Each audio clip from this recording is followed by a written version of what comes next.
రాజమండ్రి కల్తీ పాలు 10 మందిని బలి తీసుకున్నాయి. అయితే పాలు కల్తీ ఎలా అయ్యాయి? ఏ కెమికల్ పాలని విషంగా మార్చేసింది? లేటెస్ట్ గా బయటకు వచ్చిన ల్యాబ్ రిపోర్ట్ షాక్ కి గురిచేస్తోంది.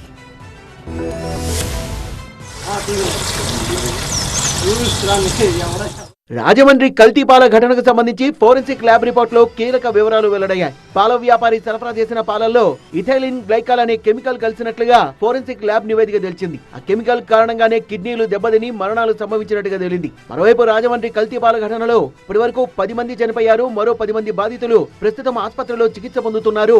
వారిలో 6 పరిస్థితి ఆందోళనకరంగా ఉన్నట్టు తెలుస్తోంది. పాల కేంద్రం నిర్వహిస్తున్న గణేష్ ఫ్రీజర్ లీక్ అవుతుండటంతో ఎంసీలతో అతికించాడు. అలా ఎంసీలు అంటించిన ఫ్రీజర్ నుంచే ఫిబ్రవరి 15వ తేదీన రోజులాగానే అందరికీ పాలు పోశాడు. పాలు చేదుగా ఉన్నాయని ఖాతాదారుల నుంచి ఫిర్యాదులు వచ్చినా గణేష్ ఏమాత్రం పట్టించుకోలేదు. అంతేకాకుండా అవే పాలను మరుసటి రోజు రాజమండ్రిలో పలు ఇళ్లకు సరఫరా చేశాడు గణేష్. అలా 2-3 రోజులుగా ఫ్రీజర్ లో ఉన్న పాలు జనాలకు పోయడం, ఆ పాలల్లో ఎంసీలు కలవడంతో ఈ దారుణం జరిగిందని అధికారులు తెలిపారు. ల్యాబ్ రిపోర్ట్ ఆధారంగా చర్యలు తీసుకుంటామన్నారు. ప్రస్తుతం గణేష్ పోలీసుల అదుపులో ఉన్నాడు. మరణించిన వారికి ప్రభుత్వం ఇప్పటికే ఎక్స్గ్రేషియా ప్రకటించింది.